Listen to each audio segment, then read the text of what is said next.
তোমার সাথে কথা বলার তৃষ্ণা ফুরিয়ে গেছে। হুটহাট আর বুকটা বাড়ি বাড়ি লাগে না। তোমার কণ্ঠ এখন আর কানে বাজে না। বালিশে মাথা রেখে এপিট ওপিট করতে করতে রাত পার হয়ে যাওয়ার দিনগুলো ফুরিয়ে গেছে। পুরনো মেসেজগুলো পড়ে এখন আর নিঃশ্বাস বাড়ি হয়ে আসে না।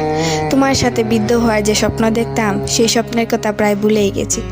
হঠাৎ যদি মনে পড়ে যায়, সাথে এটাও মনে পড়ে তুমি এখন অন্য কারো। ডায়েরির বাজে লুকিয়ে রাখা তোমার ছবিটায় ধুলো জমে গেছে। এখন আর পুরনো কোনো অ্যালবাম গিয়ে তোমাকে দেখে ঘন্টা কাটিয়ে দিই না।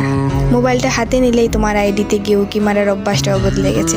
বন্ধু মহলে তোমার নাম নিয়েও আর কিছু বলা হয় না। এখন আর কোনো কিছুতেই যায় আসে না। শুধু এটা জানি, তোমার কথা মনে পড়লে আমার অস্বস্তি লাগে। কারণ জানি না, শুধু জানি আমার কষ্ট হয়।